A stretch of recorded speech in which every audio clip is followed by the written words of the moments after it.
You're an amazing woman. I admire you, and I want to thank you for joining us today. How are you? I'm doing awesome. We just survived a few days of crazy madness weather here in Florida, but I am happy the sun is shining today. Good. I'm glad to hear that. Now, you have a truly inspiring story. You've overcome quite a bit. So, can you share a little bit about your childhood and how it shaped, your drive to understand and teach personal finance? Yeah, I think when you come from no money, you obviously are starting with ground zero, right? So it could be a great advantage, it could be a disadvantage too. Obviously, I had to spend a lot of time to seek out information and learn how to use this tool we call money. As a kid, kids are not nice. They make fun of you all the time. I didn't get to go clothes shopping. I got free lunches. I shared a room with my brother who was 10 years younger than me. I had a mattress on the floor, moved around a lot. And it made me very curious, though, I think, because when you're going through that situation, you keep asking, like, why? But then I kind of shifted and started thinking, like, okay, let's look at this family. What is it that they have? What are they doing? Ask questions to their family.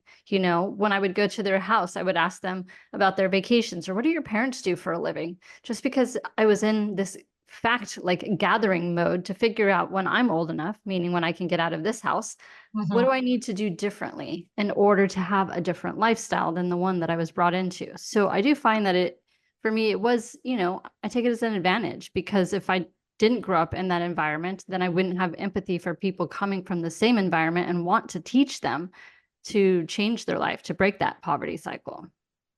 Oh. So, personal finance advisor, insurance, real estate. I mean, your background's incredible. Tell us about some of the most important lessons that maybe you've learned along the way and that you apply to your work when you're, trying to empower others. My first one was my first investment. I walked into a bank and I had $100, which was a lot of money to me at the time. And I told the banker that I wanted to invest in the stock market. I thought this is what we needed to do to make money. And so she handed me a pamphlet and said I could mail my check. Well, I knew nothing about investing, and she obviously didn't spend the time to teach me. I understand she's working on commission, and $100 probably didn't even meet the minimum 5 minutes she gave to me.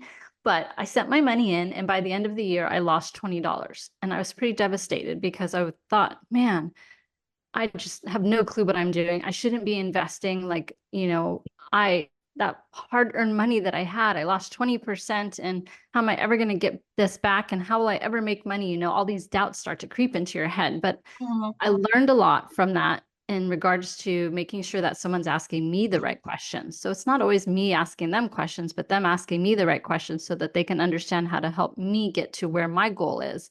And I learned that I need to seek better people to get those questions answered and for me to learn more from other people as well.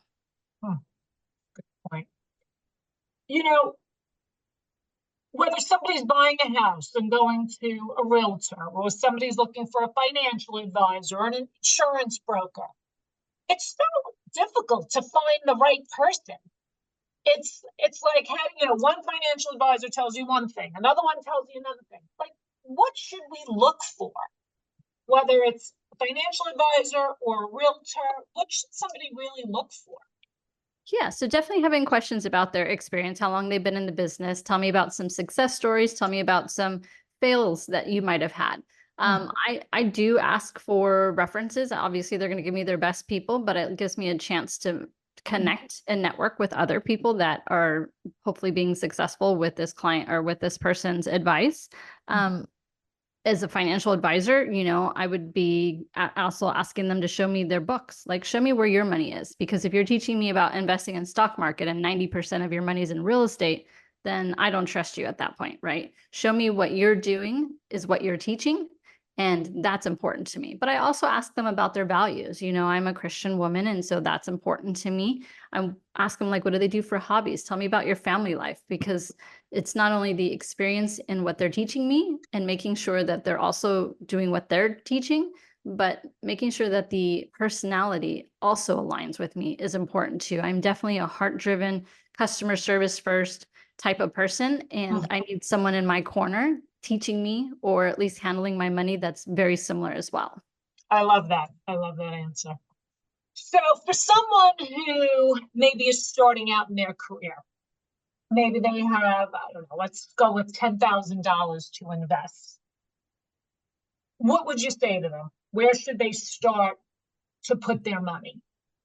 Yeah, I get this question quite often and people don't like my answer. So when they come to me with saying, "I'm ready to invest," I say, "Great. I'm very excited for you. I know this is going to be part of your financial plan, but where we're going to start is your financial house." And then they ask me, "Well, what do you mean?" I said, "Let's take a look at your income.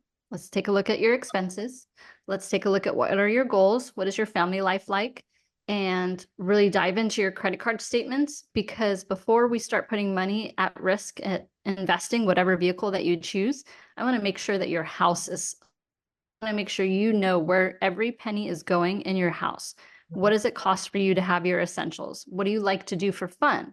Making sure that there's budget items there, because what happens is, maybe we put money in the stock market or in real estate, and we have a cycle where we're going through that might be unfavorable, right? You might be losing some money. That first reaction is to take that money out. But once you know that your house, your financial house is solid, that gut reaction doesn't normally occur as often, because your house is in order and you feel confident and solid with what's going on, that your bills are going to get paid, that you're going to know that you're going through a cycle and that you're just going to leave that money alone or talk to your advisor and see what they're going to do with you. But that way you're not so scared about, how am I going to pay my bills? Because you already have that plan in place before you even started investing. Great, great answers. I appreciate it. I'm learning a lot already. So your Empower Her Money podcast. Tell us a little bit about that. And, what do you hope that your listeners take away from really all your episodes?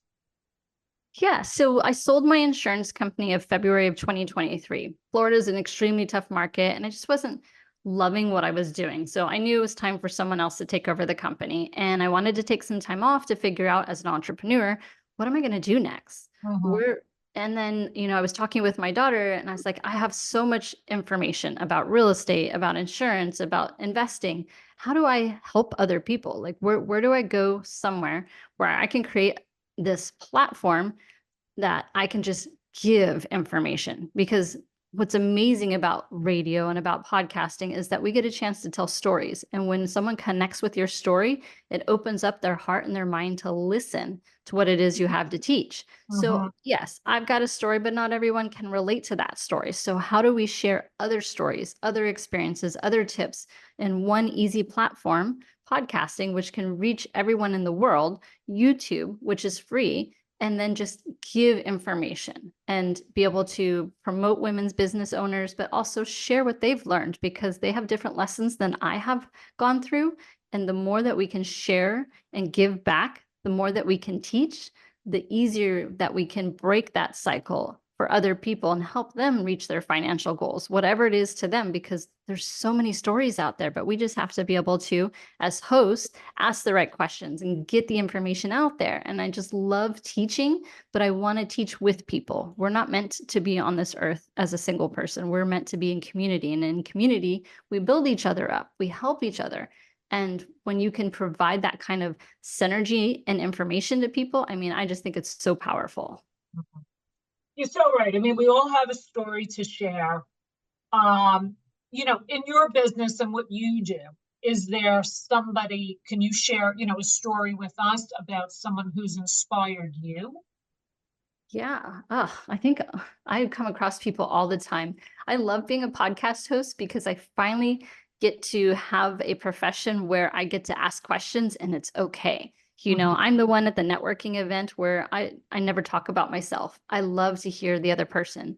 Yeah. What do you do? What projects are you excited about? And You know, on the podcasting platform, I get to interview people and hear their incredible stories. I was at an event recently that someone makes, you know, close to $1 million a year using automation on Facebook ads with products they don't even sell themselves. I was like, how? You know, like Yeah. all of these people have figured out some, you know, great way to generate income. And so I turned it back to her and I was like, do you teach this? And she's like, well, no. I said, you need to. Like, this is your God-given talent that you have figured out how to create income on this platform. And I don't know how to do that, but you need to be teaching this to other people so that they have an ability to create income for their friends, for their families, based on something that you have figured out. This is your talent. Share it with everybody. And so I like to open eyes to other people too, because sometimes they think that they're doing something that, you know, is trivial. But I Right. learned money's not trivial. It's easy for me to understand, but most people it's not. So that's my talent and that's my responsibility to teach other people. I have to tell you, I love you. I love your energy. I love your integrity. I love the fact that you really care about other people. It's great. So thank you for that. Um, what advice would you give to women who want to start their own business? You know, maybe they don't have the money to do it, but they really they want to have something of their own. What advice can you give to them? Right. So figure out what it is that your friends and family are asking you about. You know, I am a terrible cook, so I would hire a cook to create a meal. Um, I'm not very creative, so I would hire something, you know, someone to take care of that for me. But when you figure out what your talent is, sit down and just write your own business plan and have a mentor. You know, it could be someone else that has a business or someone else in a networking event, but just write down the steps that how are you going to get started and where are the free avenues that you're going to be able to get to. And I love having a phone, right? Everyone is so connected on their phone. So when I meet someone, not only am I putting their contact information in my phone, but I'm putting down notes about that person. So like if I have a business and I meet someone, maybe my notes are what do they do for a living? You know, what are their biggest challenges right now? Do they have children? Do they vacation? What is it that I could potentially help them with? I Mhm. notes section of my phone, and we already have phones. We already pay for it. So this is not an added expense for you. So that's a great way for you to connect with people because then later, you know, I might think of something that I might be able to help them with in my business. And I can send them a video and say, hey, you know, we met at this event.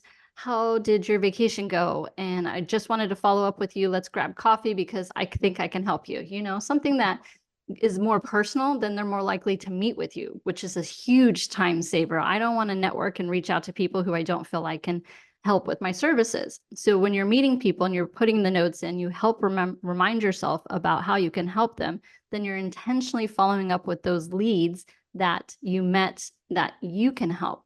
Huge time saver, especially if you're just getting in the business and perhaps you still have a job or family or something else that you're juggling. I want to Mhm. be intentional, not only with the events that I go to, but with the people I'm following up with as well. Well, you are, like I said before, you're amazing. I really think everyone should listen to your Empower Her Money podcast. Tell our listeners how they could find you, how they could find your podcast. If somebody wants you as a mentor, how can they Yeah. get in touch with you? Absolutely. Empowerhermoney.com is my website. My links are there as well for the podcast. I'm on Instagram and TikTok as Empower Her Money. You can reach out to me. And please, if you have even the smallest, what you think the smallest money question, if you send me a message, I actually will return it with a video personalized just for you to answer your question. So no question is too small or too silly. Everyone has to start somewhere. So please reach out with your money questions. I love answering them. I love giving back. And if you need a mentor, I'm here as well. So just reach out, empowerhermoney.com. Thank you for sharing your inspiring story and for empowering women everywhere in your industry and other industries. I'm so glad that we got connected. You never know. One thing I've learned in life, you never know where or who is going to introduce you to somebody. It could change your life. It only takes one person. And I always say, if you're not networking, you're not working. So, pleasure to meet you and keep up the great work. Thank you so much for having me today. Thank you, Angela. Thank you for listening to Empower Her Money podcast. I am grateful for you. Please make sure to leave us a 5-star review, like this podcast, share it, subscribe, and let's keep teaching others how to take control and be empowered with their finances.